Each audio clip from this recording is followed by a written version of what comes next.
The Mekong Delta mattered because a river did not simply end here.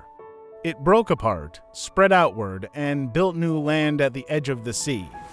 In this delta world, channels, mudflats, coastlines, and ports shaped how people moved and settled. This was not a single river route. The lower Mekong divided into many branches, pushing movement through a maze of distributaries, banks, wetlands, and coastal outlets. Power here depended on controlling water paths, not just land. So the Mekong Delta was more than a wet farming zone. It was a river-sea frontier between the inland Mekong world and maritime Southeast Asia. That position helped connect local production with long-distance exchange. Near the sea, the Mekong lost its single shape.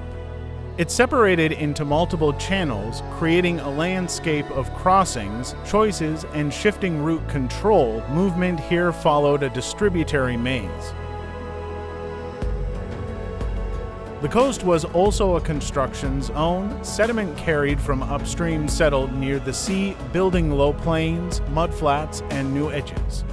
The delta was not only occupied by people, it was continuously formed by the river.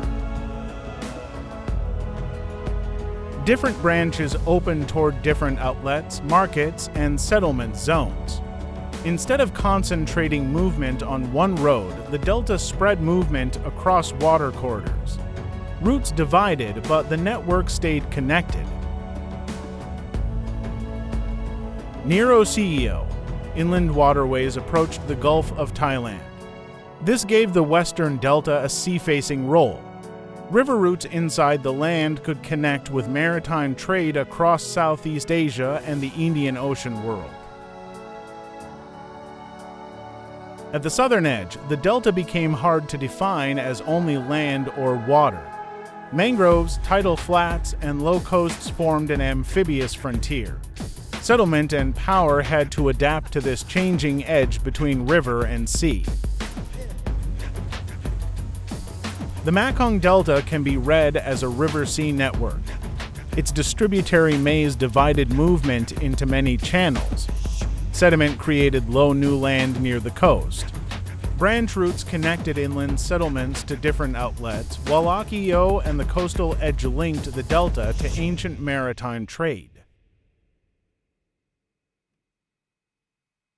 Some deltas shape history by multiplying routes.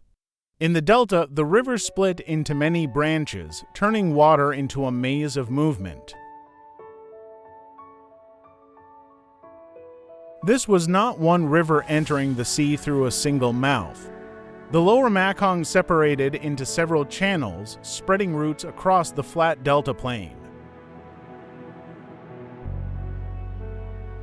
The key effect was route division. People, goods, and settlements did not depend on one main road. Movement spread through connected waterways, giving the delta many local centers and many possible paths. The distributary maze made the delta different from a simple river valley. Its branches divided movement, but also connected settlements across the lowland. In this landscape, water was not a barrier, it was the main network. Some deltas shape history by building the ground beneath them. In the Mekong Delta, the river carried sediment to the coast and slowly created new land at the sea edge. This was not a fixed shoreline. Where the Mekong met the sea, fine sediment settled out and built low coastal plains, mudflats, and shifting river mouth land. The key effect was land making. The coastline was not only touched by the river, it was produced by it. As sediment accumulated, the delta expanded outward and reshaped the coastal frontier. The sediment coast made the Mekong Delta a landscape still under construction. Riverborne silt built new coastal ground, extended the delta seaward, and kept changing the boundary between land and sea. In this geography, the coast itself was part of the river system. Some deltas shape history where inland water reaches the sea. Near GCEO, the western Mekong Delta became a gateway between river routes and maritime trade. This was not a port sitting directly on the open sea. GCEO stood inside the Delta lowlands, where canals and waterways could connect inland settlements with the Gulf of Thailand. The key effect was connection. Goods did not have to stay trapped inside the delta. Water routes could pull local products outward and bring foreign goods, ideas, and influences back inland. GCEO's Seagate role shows that the Mekong Delta was not isolated behind wetlands. Its waterways helped link the interior to coastal movement and long-distance exchange. In this geography, the delta became a bridge between land routes, river routes, and the sea. Some deltas shape history at their wettest edge. At the southern end of the Mekong Delta, mangroves and tidal coasts created a frontier that was hard to fix but hard to ignore. This was not a firm coastal line. Low wetlands, mangrove belts, and tidal flats made the delta's southern edge an amphibious landscape between river and sea. The key effect was unstable control. Movement here followed creeks, tidal channels, and coastal passages rather than fixed inland routes. The frontier stayed productive but difficult to dominate.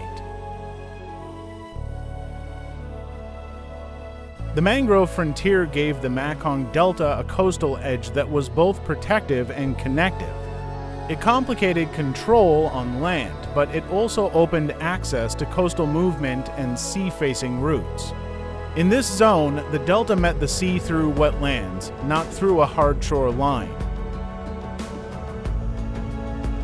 The Mekong Delta shaped history not only by producing food, but by organizing movement.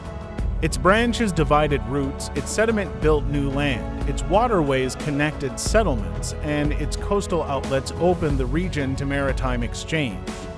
More than a floodplain, the Mekong Delta was a river-made gateway between inland Southeast Asia and the sea.